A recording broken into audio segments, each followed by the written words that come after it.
CompTIA Tech Plus Complete Training Course. Exam Objective 5.1 Explain the value of data and information. To continue our journey through Domain 5.0, we're going to take a closer look at the value of data and information and how both are viewed as assets. Let's start with the term asset. An asset is something owned by a person or company that is considered to have value. When you hear the word asset, you probably think of physical things, like houses, cars, or expensive equipment. But in today's digital world, there's another type of asset that often goes overlooked, and that's data.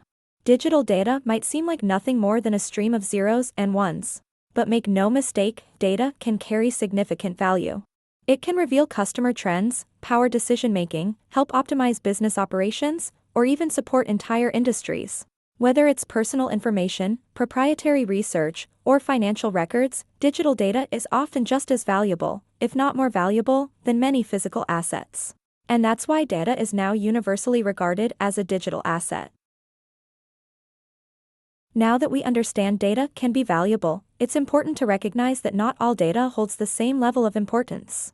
This brings us to the difference between critical and non-critical data. Critical data is data that a business or individual relies on to function. If this data is lost, stolen, or corrupted, the consequences could be serious. Think of things like customer payment records, medical files, or intellectual property. Losing this kind of data could shut down business operations, cause legal trouble, or result in financial loss.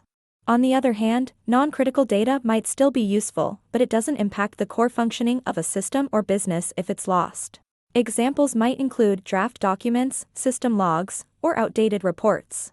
While losing this data might be inconvenient, it won't grind operations to a halt. Being able to tell the difference helps organizations focus their resources, especially when it comes to data protection and backup planning. As mentioned earlier, one form of critical data includes intellectual property.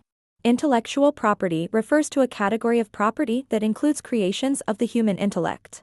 This could include inventions, designs, artistic works, brand names, and more. For the CompTIA Tech Plus certification, we'll focus on 3 specific types of intellectual property: trademarks, copyrights, and patents.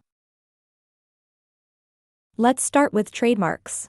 A trademark is a type of intellectual property consisting of a recognizable sign, design, or expression that uniquely identifies one product or service from others. Think of company names like Nike, slogans like "Just Do It," or logos like the golden arches for McDonald's. These trademarks help create identity and build trust. Companies use them to stand out and protect their brand. Next, we have copyright. Copyright is a type of intellectual property that protects original works of authorship from publication, distribution, and sale without the author's permission. To be eligible for copyright protection, a work must exist in tangible form, meaning it's written down, recorded, published, or digitally stored. Most people associate copyright with books or articles, but it also applies to music, videos, artwork, websites, and even software code. If someone creates a unique digital logo or writes a program from scratch, copyright helps ensure that work isn't misused by others. The third type of intellectual property is the patent. A patent gives someone exclusive rights to an invention, whether it's a product, a new process, or a unique way of solving a problem. Unlike copyright, which protects specific expressions, a patent protects the idea itself, even if it hasn't been physically created yet. This is especially important in science, engineering, and technology fields where innovation is key. A valid patent means no one else can legally produce, use, or sell your invention without your permission. Now that we've covered the value of data, especially critical data and intellectual property, there's one final takeaway. Valuable data needs strong protection. Just like you might install a security system in your home or car, you should also take steps to protect your digital data.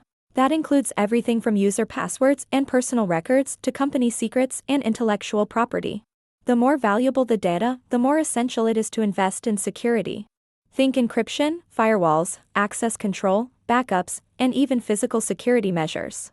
Whether you're an individual or an organization, protecting your data is no longer optional, it's a necessity.